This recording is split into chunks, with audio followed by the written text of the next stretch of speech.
Abram suas Bíblias em 1 João, capítulo 5. 1 João, capítulo 5. Finalmente entramos na reta final, na reta derradeira aí da primeira carta de João, faltando 4 mensagens para terminarmos o nosso último capítulo, capítulo 5, que tem aí 21 versículos. E hoje nós analisaremos do versículo 1 até o versículo 5, este primeiro parágrafo do último capítulo de 1 João. 1 João está falando sobre a certeza de salvação.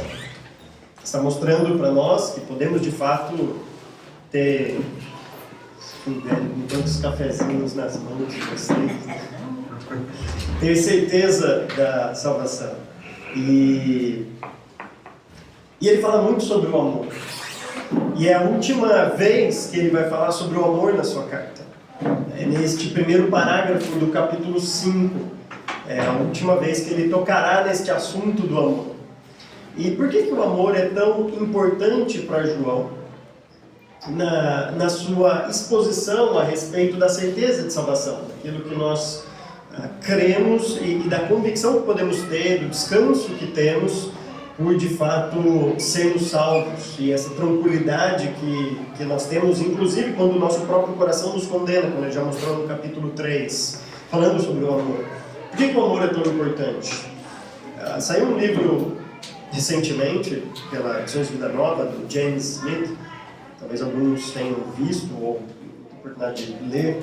O livro fala: você é aquilo que ama. E ele vai mostrar exatamente a importância do amor naquilo que nós fazemos. E de fato o amor ele tem um poder que a gente não... talvez a gente não pare para pensar realmente no dia a dia, né? O poder que ele tem. Mas, por exemplo, o amor faz as pessoas fazerem coisas que antes não faziam. Então, você tem, por exemplo, aquela pessoa sedentária em casa, que não gosta muito de exercício e tudo mais, e um dia ele se apaixona por uma personal trainer. O que você acha que vai acontecer com ele na segunda de manhã? Não, falaram pra ele já, vai fazer exercício e tal, não quero nem saber, mas foi só se apaixonar por uma personal trainer. Pode ter certeza que na segunda-feira ele já está lá fazendo o plano anual. É diferente daquelas pessoas que fazem o plano anual e não vão. Tem muita gente que faz isso. O amor, por exemplo, faz pessoas lerem livros de madrugada, né? Do John Piper, querendo entender algumas coisas aí da fé.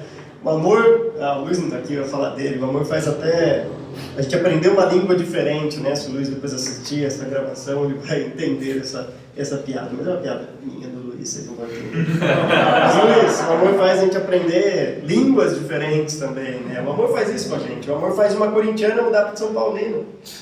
Colocar uma camisa de São Paulo e ir no Morumbi e assistir um jogo de São Paulo com o marido. Isso faz o amor. O amor faz isso. Tá? E se alguma mulher está aqui e não mudou de time quando conheceu, não ama de verdade. Porque quem ama, acompanha o marido no time que torce, né? Tem que ser. Depende do time. Depende do time. Exato. Se de fato vale a pena mudar de time.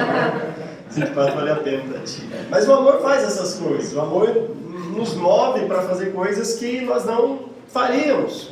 E de fato, isso é o amor. Por exemplo, toda vez que eu tenho um filho, eu risco da minha lista um lugar que eu quero conhecer, algumas coisas que eu quero comprar. Por quê? Porque a gente sabe que uma vez que você tem um filho, você ama esse filho a ponto de abrir mão de muita coisa daquilo que você gostaria de fazer na vida em prol deste novo ser que você ama ainda no ventre materno. Isso é normal, não chama uma gravidez, você tá bom. Pelo menos agora que tem filho, né? Talvez depois, quando todos saírem de casa, espero que casem logo e vão tocar na sua vida, a gente volte a fazer as coisas, viajar e tudo mais, né? Mas o amor faz isso. O amor faz com que a gente gaste tempo, gaste dinheiro. Imagine uma pessoa que fala assim, eu amo livros. A pessoa fala assim para você: eu amo livros, estou apaixonado por livros. E aí você pergunta para ela: quantos livros você leu no último ano? Nenhum.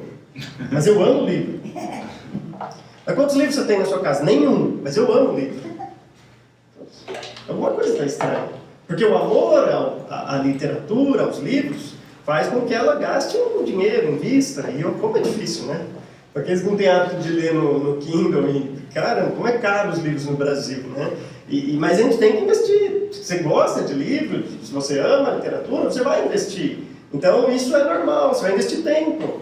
Né? Eu amo livro, mas eu assisto 3 horas de TV por dia e leio 2 minutinhos antes de dormir, assim, nem lembrando do que eu leio. Então você não ama livro. Aliás, isso que eu li foi num livro. Esse exemplo que ele deu sobre o amor a livros foi exatamente num livro do Sr. de Leandres, né? Enfim, um autor aí. Tudo isso para mostrar a importância do amor. Como de fato o amor tem um poder de mover as nossas ações, de mudar as nossas prioridades. E por isso que João bate tanto nessa tecla do amor, como ele vai fazer aqui novamente. Então, o capítulo 5, versículo 1 até o versículo 5 diz assim: todo aquele que crê que Jesus é o Cristo é nascido de Deus, e todo aquele que ama o Pai ama também o que dele foi gerado. Assim sabemos que amamos os filhos de Deus, amando a Deus e obedecendo aos seus mandamentos. Porque nisto consiste o amor a Deus, em obedecer aos seus mandamentos. E os seus mandamentos não são pesados. O que é nascido de Deus vence o mundo. E esta é a vitória que vence o mundo, a nossa fé. Quem é que vence o mundo? Somente aquele que crê que Jesus é o Filho de Deus. Especialmente nesse último parágrafo sobre o amor, João vai fazer uma relação extremamente importante, muito estreita, entre o amor e a fé, o amor e a crença. E ele faz isso num paralelismo no versículo 1, já introduzindo esses 2 temas que ele vai tratar, o amor e a fé, o amor e a crença. De modo que quando nós olhamos para esse paralelismo, a tendência é entender que é um amor que crê e uma crença que ama. De modo que essas coisas não podem estar interligadas. A crença pressupõe o amor pressupõe crença, e essas duas coisas andam juntos, a ponto de que se uma pessoa crê em Cristo, ela necessariamente ama. E se ela ama, é porque ela crê em Cristo Jesus como seu Salvador. E essas duas coisas, não há como separar, desvincular essas 2 grandes proposições, essas 2 grandes palavras, o amor e a crença. Perceba aqui no versículo 1, em que ele vai então dar este grande panorama desses 2 temas que ele vai trabalhar nos outros 4 versículos. Ele faz isso por um paralelismo e as 2 frases iniciadas por aquela máxima que ele gosta de dar para generalizar as coisas. Todo aquele.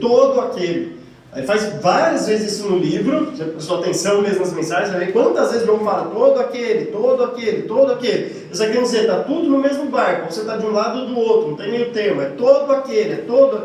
Ele está de fato generalizando e igualando todos os homens, pelo menos em 2 grandes grupos.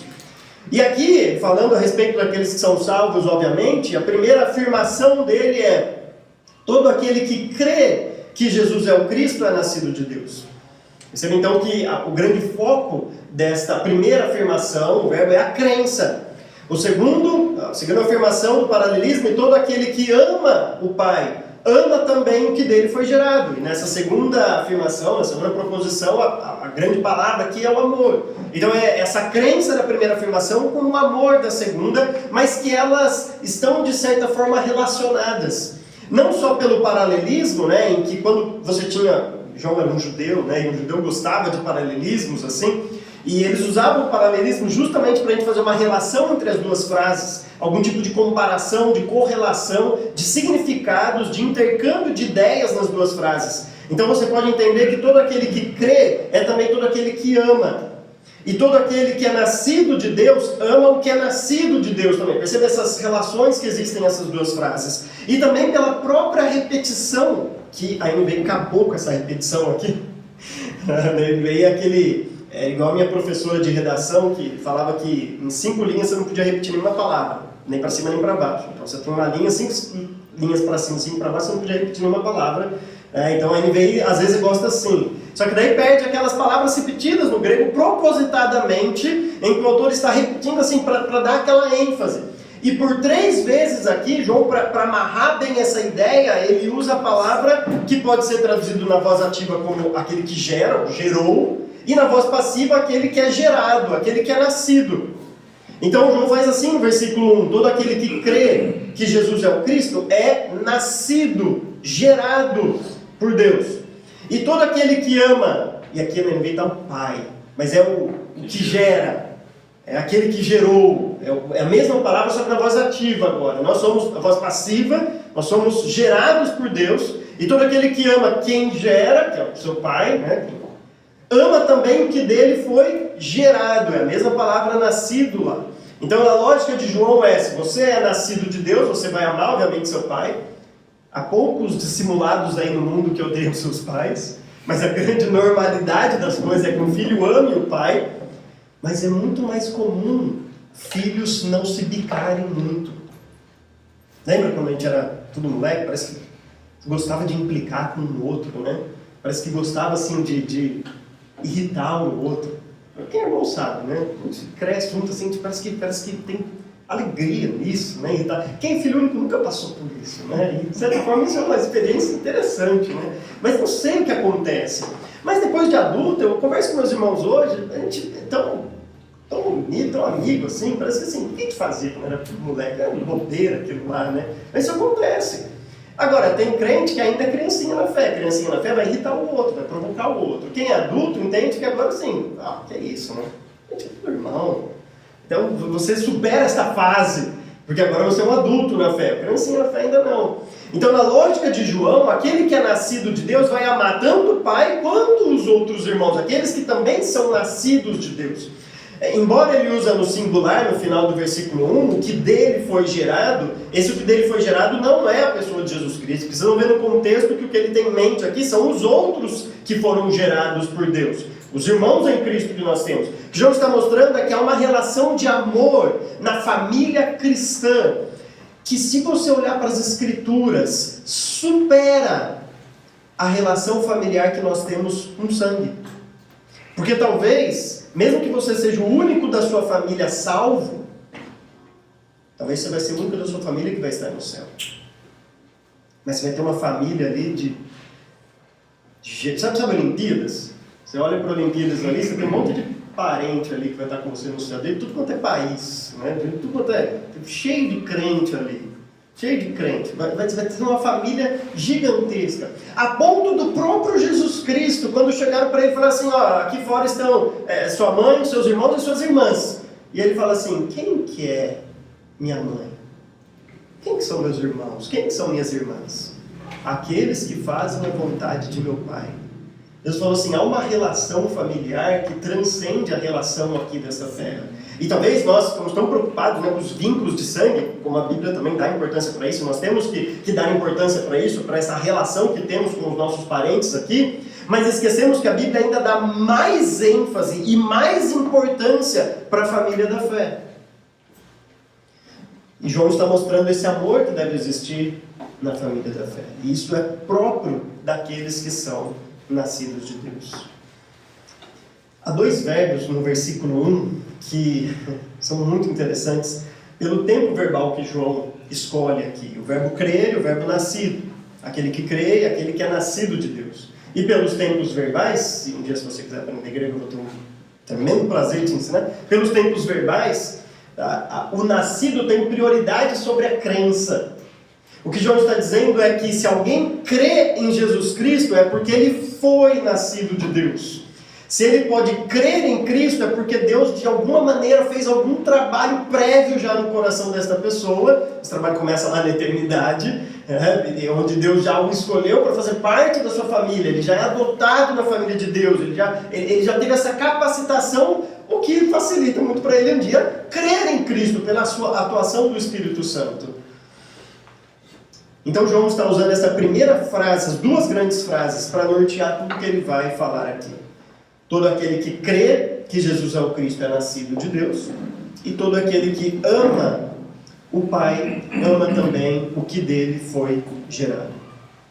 Perceba que no versículo 2 agora ele vai dizer, assim sabemos que amamos os filhos de Deus. No versículo 4 ele vai falar o que é nascido de Deus. João inverte a ordem. Ele começa a introdução no versículo 1 dizendo todo aquele que crê e todo aquele que ama. E agora falando sobre o amor e depois sobre a crença. Embora ele comece com nascidos de Deus, que é o que ele termina a primeira porção, mas ele vai falar sobre a fé, sobre esta crença aqui. Então ele inverte a ordem.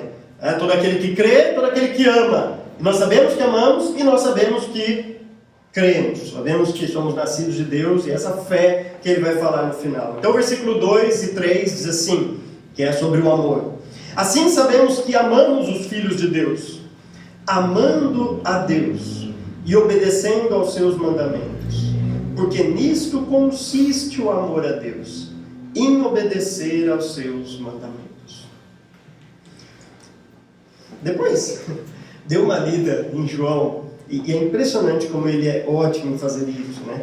João, você está lendo e ora você imagina que aquele que ama alguém, ama o seu irmão, é porque ele ama a Deus primeiro. De fato, isso é verdade. Ele ama a Deus e por isso ele ama o seu próximo. Mas aí você continua lendo e parece que João inverte a ordem e fala assim, a pessoa só ama o seu próximo, a pessoa só ama a Deus porque na verdade ele ama o seu próximo. E aí você começa a pensar, qual é a prioridade dessas duas coisas? O que vem antes? Eu amo a Deus para amar o meu próximo, amo o próximo para amar a Deus. Aquele que ama a Deus, mas odeia o seu próximo, João fala que ele é mentiroso. Não pode acontecer isso, porque como você ama alguém que você vê, lembra que foi a mensagem passada, e odeia alguém que você diz que amar alguém que você não vê, mas não ama alguém que você vê, isso é impossível. O que João está querendo com tudo isso? Ele está querendo mostrar que os dois grandes mandamentos dados por Jesus não podem ser separados. Lembra que a pergunta para Jesus foi, qual é o grande mandamento? Qual é o mais importante? Jesus dá dois. O mais importante, obviamente, amar a Deus acima de todas as coisas, mas Jesus podia parar aí. E ele fala, um segundo, amar o seu próximo como a ti mesmo. Jesus não fala assim, existe um. Eu vou esperar ele perguntar se existe outro. Não, são esses dois. Jesus não podia dar uma resposta parcial. Apenas, só existe um mandamento de amar a Deus e pronto, acabou. É amar a Deus e amar o próximo. É Levítico 19 junto com Deuteronômio capítulo 6. As duas coisas são juntas, unidas. E é por isso que agora João diz assim, sabemos que amamos os filhos de Deus. Como que você sabe que você ama o seu irmão, os filhos de Deus? Perceba que é com isso, é essa preocupação dele quando ele fala o que dele foi gerado em cima. São os filhos de Deus, nossos irmãos da fé. Como nós sabemos que nós amamos as outras pessoas? Simples.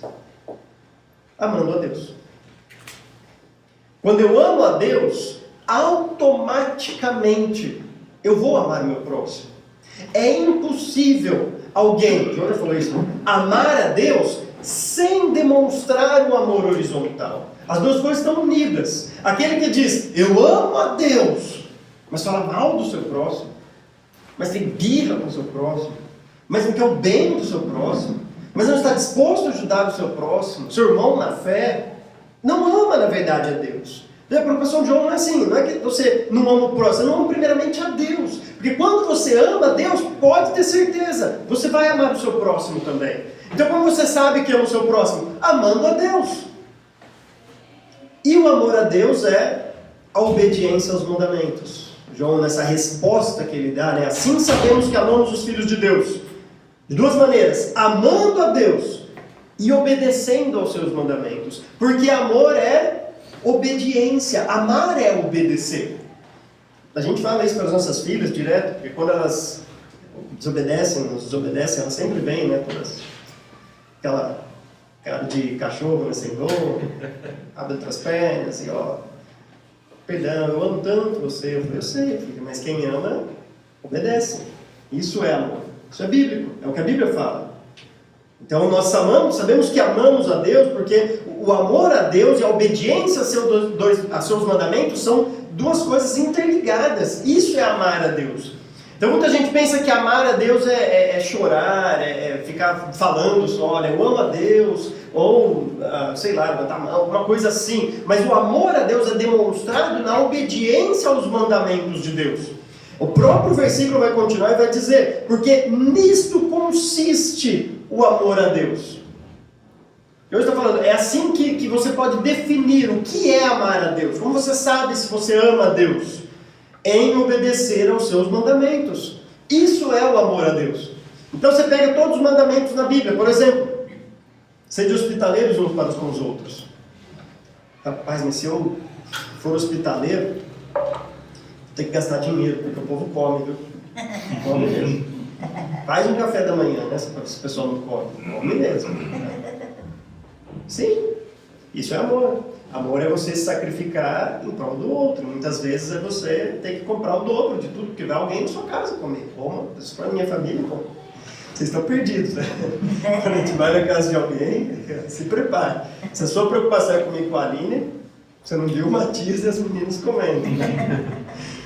Então, perceba, o amor a Deus, essa obediência ao mandamento, sede hospitaleiros uns com os outros, é na verdade uma demonstração de amor ao próximo, de abrir mão de um conforto, de uma churrascaria, de gastar um pouco mais e gastar um pouco menos e poder chamar alguém ali, de você compartilhar daquilo que você tem. Pensa o mandamento, não deixei de reunir como igreja. Gente, eu sei que todo mundo tem coisa para fazer domingo à noite.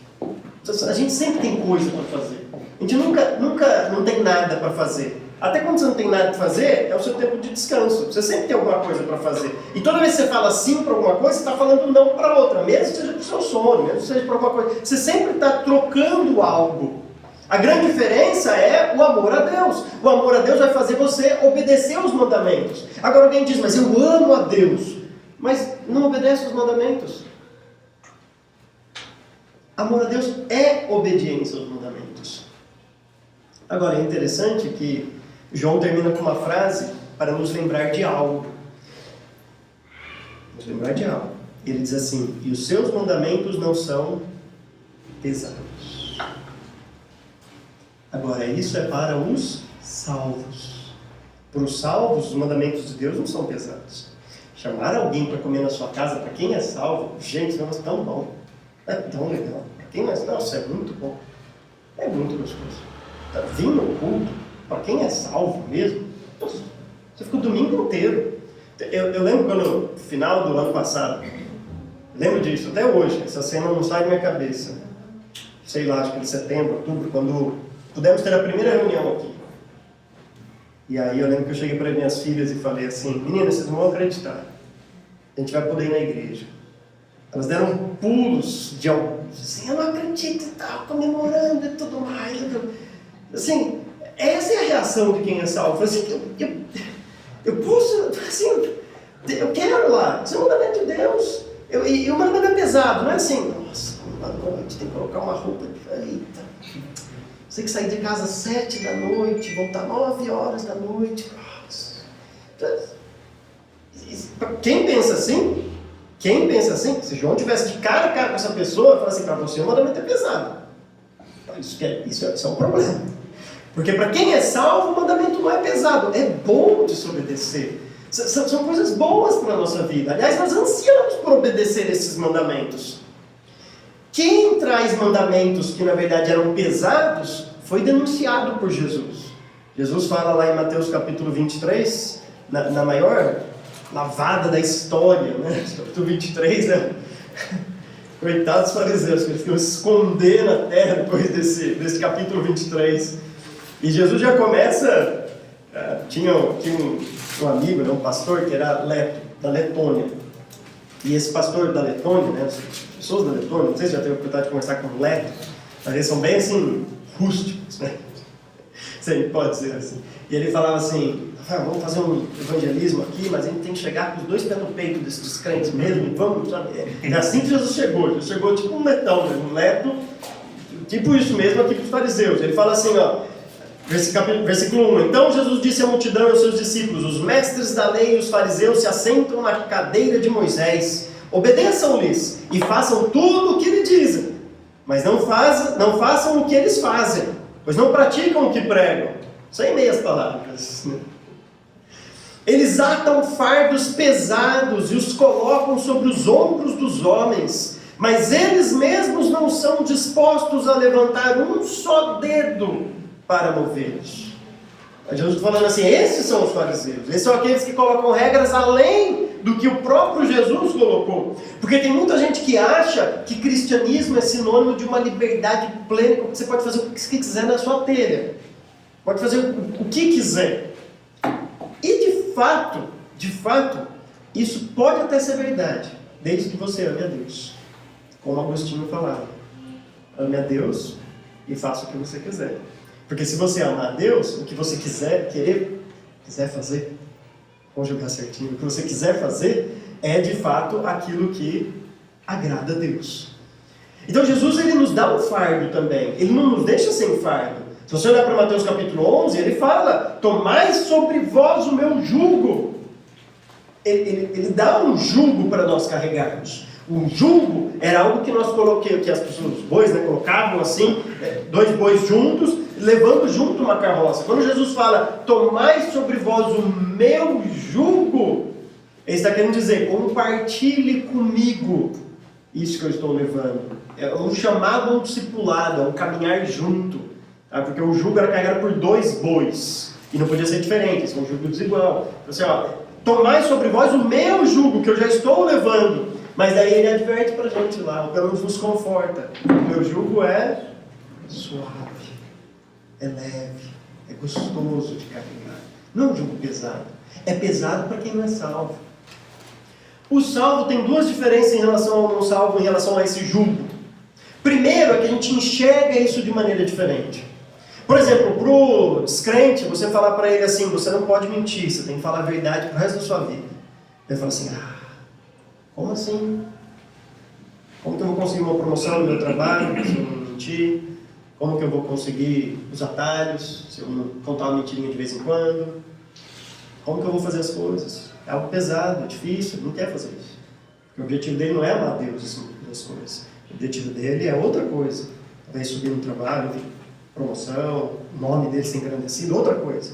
Para aquele que é salvo, ele fala assim: a gente só pode falar a verdade. E a gente fala assim: me ajuda, Deus, porque é isso que eu quero para a minha vida. A gente enxerga o mandamento de maneira diferente. A gente não enxerga como um peso, fala assim: onde já se viu? Você tem que falar a verdade, sou crente, tem que falar a verdade. A gente enxerga isso com um prazer tão grande. O nosso olhar para esses mandamentos de Jesus Cristo muda. A gente começa a ter prazer realmente nisso. E a segunda diferença é que a gente consegue obedecer. Porque nós temos o Espírito Santo. O descrente, além de achar um peso, nunca vai conseguir obedecer. Talvez por um período ou outro, uma atitude ou outra, ele até consiga. Por exemplo, tem descrente que de vez em quando vem na igreja. E fica às vezes um bom tempo vir na igreja. E às vezes vem até que mais gente que se descrente, até estranho. Vem, mas logo ele para de vir. Ele não vem mais. Ele para. Por quê? Porque assim, um domingo ou outro é legal, mas todo domingo vocês vão na igreja? Mas todo domingo? Para que todo domingo? Faz uma vez no mês, faz uma vez no ano, sei lá. Mas para que todo domingo? Aí começa a virar um peso para ele, ele não consegue obedecer isso, ele não vai ter prazer nisso aí, começa a virar uma coisa chata para ele. Para quem é salvo, não. Para quem é salvo, cada domingo você tem prazer em vir próximo domingo. Você não vê a hora de chegar para vir próximo domingo e vir no culto. Né? Enfim, isso é atitude de um salvo. E eu estou usando isso como exemplo, mas pense em qualquer mandamento que Jesus dá. Então a diferença é que nós olhamos para esses mandamentos de maneira diferente, e porque olhamos de maneira diferente, isso é sinal que temos o Espírito Santo, o próprio Espírito Santo nos capacita a obedecer este mandamento. O que nós não poderíamos fazer se não fôssemos nascidos de Deus. Então nisto consiste o amor a Deus, em obedecer aos seus mandamentos. E os seus mandamentos, para os salvos, não são pesados, são bons de carregar.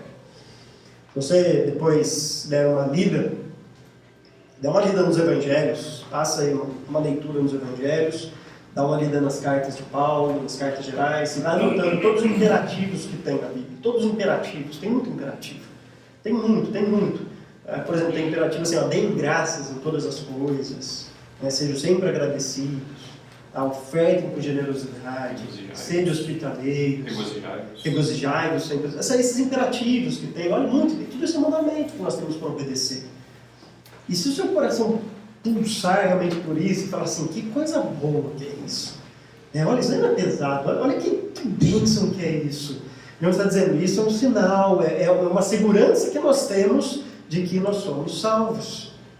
Os mandamentos para os salvos não são pesados. Versículo 4 e 5, então, agora, ele vai falar sobre aquele que é nascido, voltando para o primeiro tema, daquela primeira frase, lá do versículo 1, e desenvolvendo a crença agora. O que é nascido de Deus vence o mundo. E esta é a vitória que vence o mundo, a nossa fé. Quem é que vence o mundo? Somente aquele que crê que Jesus é o Filho de Deus. este amor a Deus, no paralelismo aqui com esta crença, vai me conduzir a enxergar a Deus e o mundo de maneiras opostas. Foi isso que Jesus disse: ninguém pode servir a dois senhores, porque vai amar a um e odiar ao outro. Toda escolha, todo sim que você fala, é um não que você fala para o outro. Não tem como amar as duas coisas, não tem como ficar andando em cima do muro, não existe. Quem está em cima do muro, na verdade, já escolheu o seu lado no cristianismo, não tem como. Não existe em cima do muro. Quem está em cima do muro, na verdade, está do lado de lá. Não existe isso. E aí o próprio João já disse lá no capítulo 2, versículo 15, não amem o mundo. E agora ele está falando, ame a Deus.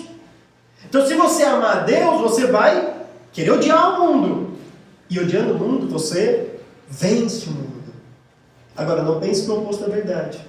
Não pense que se você amar o mundo, então você vence a Deus. O oposto não é verdade. Porque na verdade nós só podemos vencer o mundo porque estamos do lado do vencedor. Não porque nós que optamos por fazer isso, alguma coisa assim. É por isso que quando ele fala assim, esta é a vitória que vence o mundo, a nossa fé, lembra lá em cima o que ele já disse, que a crença em Jesus, o fato de você crer em Jesus é porque você já era nascido de Deus. Para dizer que não foi, eu criei em Jesus, eu venci o mundo, calma, você tem fé, de fato você tem fé, você creu em Cristo, mas lembre que até isso é um dom de Deus, é um presente que Deus dá. O próprio autor de Hebreus, no capítulo 12, vai dizer que Jesus é o autor da nossa fé. Até a fé que nós temos é algo que vem de Deus. Essa fé que nos capacita a crer em Cristo como Salvador, e essa fé que nos faz, então, agora vencer o mundo. Então, o que é nascido de Deus, vence o mundo. Sempre que João está mostrando, então, que não há opção. Se alguém é nascido de Deus, ele vai vencer o mundo. Aliás, João já é a terceira vez que ele fala que nós somos vencedores. É a terceira vez. Tá? E bem hoje nós não tocamos nenhuma dos vencedores. Isso é um milagre no nosso culto, né? Não tocamos nenhuma música dos vencedores. Não foi, né? Não teve, né? Isso é um milagre bem hoje que fala dos vencedores. Não acabou, tem mais um, quem sabe, né? Para encerrar, do lado para sempre, não é? Então tem. Tem, tudo bem. Ok, não, senão ia estranhar. Muito esquisito. Isso é estranho. Mas ele já falou no capítulo 2. Lembra lá dos versículos 12, 13, 14, quando ele fala, né, dos filhinhos, dos pais. Falou, vocês venceram o maligno. Por 2 vezes ele fala isso. Vocês venceram o maligno. Os crentes, os salvos, são vencedores, porque eles vencem o mal, eles vencem o maligno. Lá no capítulo 4, no versículo 4, agora ele vai dizer que nós vencemos estes falsos mestres. Filhinhos, vocês são de Deus e os venceram. Falando desses falsos mestres, daqueles, né, que estavam querendo introduzir heresias no meio da igreja. Então nós vencemos o maligno, nós vencemos os falsos mestres e agora nós vencemos o mundo. Ou seja, João pega tudo aquilo que pode ser inimigo da nossa fé. O próprio Satanás, o maligno, os falsos mestres, o mundo, esse sistema pecaminoso que quer nos afastar de Deus, que quer induzir valores que são longe das Escrituras e afastar da verdadeira crença. Tudo isso, o crente vence. Ele vence. Tem uma banda que eu gosto muito, que chama Los Hermanos. Talvez aqueles mais antigos não lembram, os mais novinhos, vocês ainda ouvem esse tipo de música. Mas eu gosto, eu amo isso. Claro que a música que eu mais gosto é uma que chama Aline, porque vocês não. É muito boa essa música, muito boa. Tem uma música desse que chama Aline. Mas tem uma música que chama O Vencedor. Não sei se vocês gostam dos irmãos, tem uma música que chama O Vencedor. Mas é curioso, porque essa música que chama Vencedor, ele fala 2 vezes uma expressão assim, ó. Eu que já não sou muito de ganhar. E aí depois ele fala no final, eu que já não quero ser um vencedor. A música que chama O Vencedor, fala que ele não quer ser um vencedor. Ele cansou de, eu não sou muito de ganhar, então assim, para que ser um vencedor? E parece que tem crente que é assim. O crente vence o mundo, mas ele fala assim, eu não sou muito de ganhar, então assim, parece que, deixa, vai. Que vencedor é esse? Vencedor é aquele que vence. O que é nascido de Deus, vence o mundo. O mundo vem com uma tentação, você vence o mundo. Não quer dizer, lembra do capítulo 1, que você não vai pecar. Nós escorregamos, nós pecamos de vez em quando. Mas isso é diferente daquele que é um derrotado. Daquele que perdeu a batalha para o mundo. Daquele que se entregou e Você fala assim, o que aconteceu com essa pessoa? Deus está dizendo, o que é nascido de Deus, ele vence o mundo. E esta é a vitória que vence o mundo, a nossa fé. Porque é justamente a fé que nos faz olhar além deste mundo, que faz olhar para uma realidade que transcende esse mundo. E nós agora vivemos a eternidade hoje. Aquilo que nós vislumbramos da eternidade nos motiva a dizer não para os prazeres do mundo, porque tem algo que nos espera lá. Isso é a fé, isso é a crença realmente. Se você olhar para Hebreus capítulo 11, ele vai definir a fé como a certeza daquelas coisas que existem e que nós não vemos. Por exemplo, a realidade do próprio Deus, nós não vemos, mas ele existe. E a convicção de fatos que aguardamos, de coisas que aguardamos. E se você olhar lá no versículo 6, mais para frente, fala assim, sem fé é impossível agradar a Deus, porque aquele que de Deus se aproxima tem que crer que ele existe, então ele existe embora você não veja, você precisa de fé para isso, e que ele recompensa, ou galardoa, não é sempre a palavra, mas é bonito, né? Aqueles que o buscam. Deus vai te dar recompensas, isso é fé, isso é crença. Agora tem gente que acha que as recompensas vêm aqui pelo mundo. O mundo vai reconhecer que eu sou importante, o mundo vai ver que eu tenho valor, o mundo vai me recompensar pelo trabalho que eu tenho, tá? O mundo vai me dar... Se você pensa, isso daí é uma vida pela fé, é uma vida por aquilo que você vê. E Paulo fala, não vivam por aquilo que você vê, viva pela fé. Então esta é a vitória que vence o mundo, a nossa fé. Quem é que vence o mundo? Aí é interessante, porque talvez alguém pense assim, então precisa crer, precisa fé. Só a fé tá bom, a fé é necessária para isso. Se eu tiver fé em alguma coisa, tá bom. Eu falo, não. Quem é que vence o mundo? Somente aquele que crê que Jesus é o Filho de Deus. Não é qualquer tipo de fé. Não é fé pela fé. Não é a fé de alguém que fala assim, não, o cara é religioso. Ou, o termo está em moda hoje, né? A espiritualidade. O cara desenvolveu a espiritualidade. Né? Ele tem crenças. Então, que tipo de crença que ele tem? Que tipo de crença que ele tem? Qual é o objeto da crença dele? Porque se a crença dele não for a crença verdadeira, pode ser o cara mais de fé que existe. Tá? Ele pode acreditar, como alguns evolucionistas creem, que a vida veio por ETs que vieram aqui e plantaram vida aqui neste mundo. Os evolucionistas que são tão cientistas assim, né? Tudo cientista, um dia perguntaram pro Dawkins lá, né? Como que veio vida aqui neste mundo? Aí ele, mas como que veio a vida aqui mesmo? E aí ele respondeu, bom, os cientistas trabalham, né, em duas teorias. Ou diamantes nas costas de um crustáceo lá no fundo do mar, e ele tentou falar um monte de palavra difícil, o entrevistador ficou assim, gerou vida, ou seres extraterrestres vieram de outro planeta, e aí o entrevistador lá para assim, né, no documentário que eu vi, e fala assim, opa, você é um cientista falando? Isso é crença. Todo mundo crê. Nós somos seres que creem. O homem foi feito assim. O homem foi feito um ser que ama e o homem foi feito um ser que crê, porque nós espelhamos, nós somos imagens de Deus. Todo mundo é assim. Todo homem crê, todo homem ama, todo homem é assim. O que muda é no que você crê, no que você ama. Porque você vai crer, você vai amar. Não tem aquele que não crê em nada. Você crê. Pelo menos nas leis que governam o nosso país, você vai crer. Ninguém vai se jogar num prédio. Você não crê na lei da gravidade. Não creio. Não, acho que não existe. E vou pular daqui. Pode pular, mas ela existe. Não vai adiantar nada. Então, somente aquele que crê que Jesus é o Filho de Deus, ou seja, a crença é especificada. Jesus Cristo é o Filho de Deus. Veja, Jesus Cristo não é um ser criado, como eles aqui, os gnósticos imaginavam. Jesus Cristo não é simplesmente alguém um espírito que entrou num homem, num judeu aqui, como os gnósticos também, uma parte imaginava isso. Jesus Cristo não é só um bom profeta, alguém que veio dar um bom exemplo. Jesus Cristo não é simplesmente alguém que veio aqui para revolucionar isso. Um dia eu vi um comediante no Jô Soares, um comediante, querendo mostrar pra gente que na verdade ele descobriu assim a grande função de Jesus Cristo e ninguém tinha entendido, só ele, um comediante.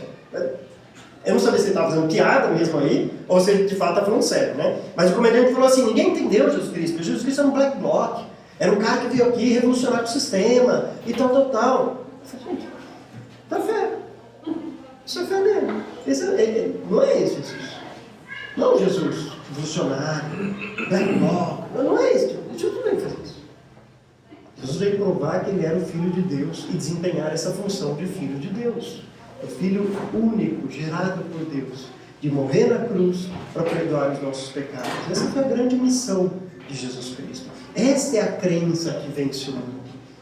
Porque sem essa crença, você vai morrer, você não vai vencer o mundo e não vai ter a vida eterna depois. Perdeu 2 vezes.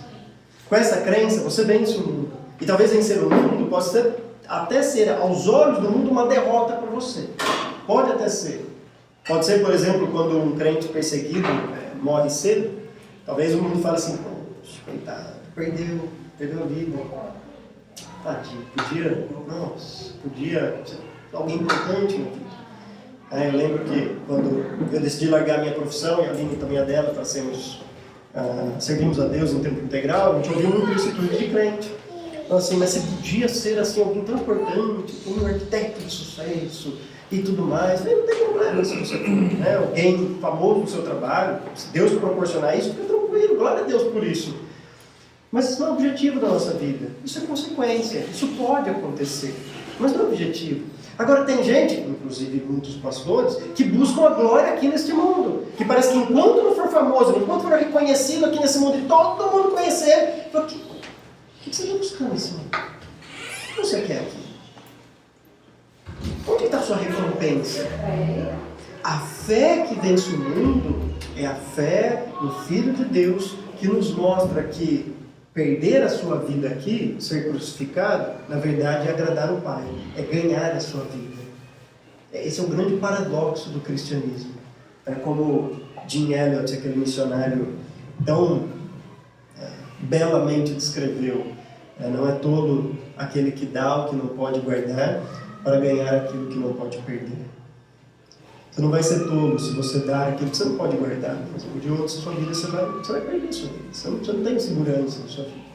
Mas a gente oferta a nossa vida a Deus para ganhar algo que a gente nunca vai poder perder, que é a vida eterna. E ele morreu novo. Enfim, alguns conhecem a história dele aqui. Então perceba que João, em tudo isso, ele está fazendo essa grande relação entre crença e amor. O amor a Deus, essa crença em Jesus Cristo, nos conduz a aborrecer o mundo, a obedecer o que está lá no versículo 15 do capítulo 2, não amem o mundo e nem o que nele há, e nos tornar um vencedor. Porque aquele que é nascido de Deus, ama os filhos de Deus e também vence o mundo. Deixa eu terminar olhando para João, capítulo 16 e versículo 33, naquele famoso texto de Jesus Cristo. João, capítulo 16 e versículo 33, e nós terminaremos a mensagem com este versículo. Essa promessa de Jesus tão bonita para nós, né? Jesus diz assim: eu lhes disse estas coisas para que em mim vocês tenham paz. Neste mundo vocês terão aflições. Contudo, tenham ânimo. Eu venci o mundo. Glória a Deus, porque nós estamos do lado daquele que é de fato o vencedor. Amém? Amém. Deus abençoe.